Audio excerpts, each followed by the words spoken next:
It started with a single phone call. A man sitting in his living room, staring out the blinds, convinced he saw something that didn't belong. A shadow on the sidewalk. A neighbor who looked out of place. Within minutes, flashing lights filled a quiet street, and by the end of the night, one man lay bleeding on the pavement, all because someone thought they saw a threat. But was this the act of a concerned citizen, or the deadly cost of prejudice? The neighborhood of Willow Creek wasn't known for chaos. It was a cul-de-sac suburb, white picket fences, trimmed lawns, and kids riding bikes under the fading summer sun. The smell of barbecue drifted from a backyard. Sprinklers hissed against thirsty grass, and porch lights clicked on as twilight settled in. It was the kind of place where everyone waved, even if they didn't know your name. Safe, predictable, or at least it was supposed to be. On that evening, the quiet was interrupted only by the faint hum of crickets and the occasional bark of a dog. Behind one of the houses, however, a man named Daniel Reeves sat at his window, restless. He prided himself on being the eyes and ears of the street, the one who noticed when a car didn't belong, the one who checked the locks twice before bed. And that night, his attention was fixed on a figure walking slowly along the sidewalk, hood up, phone in hand, lingering just a little too long. To Daniel, it didn't look right. Daniel Reeves, 48, father too, worked in insurance. He'd always been known as cautious, maybe even paranoid. Neighbors said he was the kind who installed cameras before anyone else on the block even thought of it. His motto, better safe than sorry.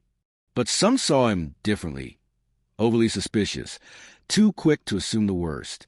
The man on the sidewalk was Marcus Hill, 23 years old. Marcus had recently moved back in with his aunt, who lived 2 houses down from Daniel.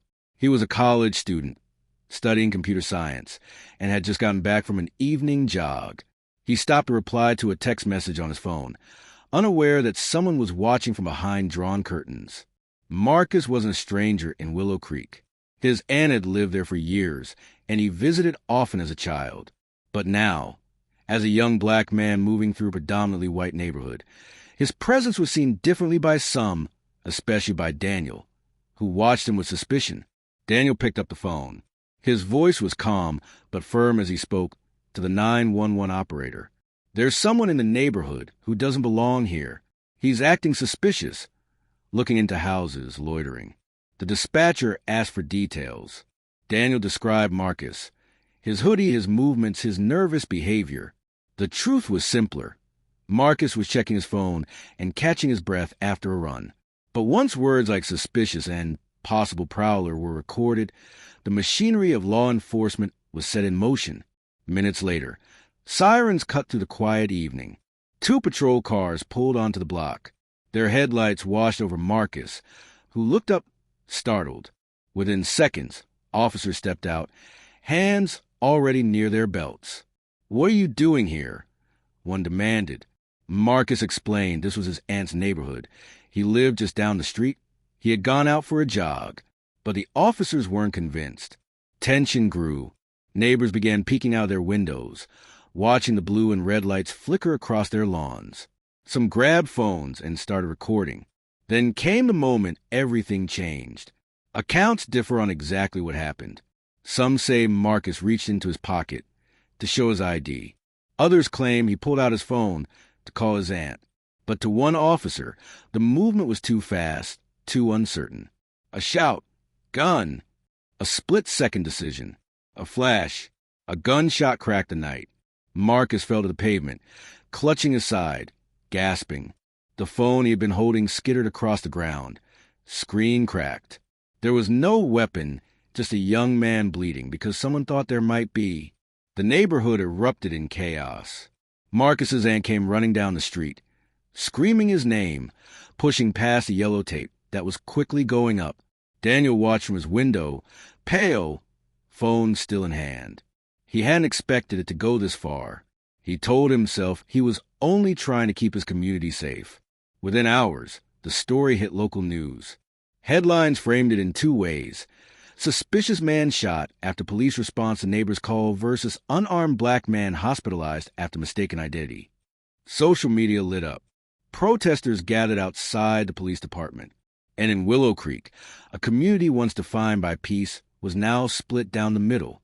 Some residents defended Daniel, saying he did what anyone would, calling in something that seemed off. Others condemned him, accusing him of racial profiling, of letting bias guide his judgment with deadly consequences. Marcus survived, but his recovery was long and painful. He filed a lawsuit against the city and the police, demanding accountability. His aunt's voice trembled at community meetings as she asked, "Why did my nephew almost die for walking while black in his own neighborhood?" The case that followed was tense. The prosecution argued that the officers acted recklessly, using deadly force when none was needed. Civil rights lawyers pointed to Daniel's 911 call as a catalyst, a call rooted not in actual danger, but in prejudice. The defense, however, painted a different picture. They argued the officers were responding to a credible report, faced with uncertainty in a split second, forced to make a decision to protect themselves and the community. They argued Daniel had no malice, only concern for his neighbors. In the courtroom, body cam footage played for the jury. It showed Marcus standing still, speaking calmly before the chaos erupted. The defense insisted his movement looked threatening in the moment. The prosecution countered, "Is it a crime to reach for your phone in your own neighborhood?" The weight of the case wasn't just on one officer or one neighbor. It became a referendum on fear, bias, and the thin line between vigilance and profiling. After weeks of testimony, the jury delivered its decision.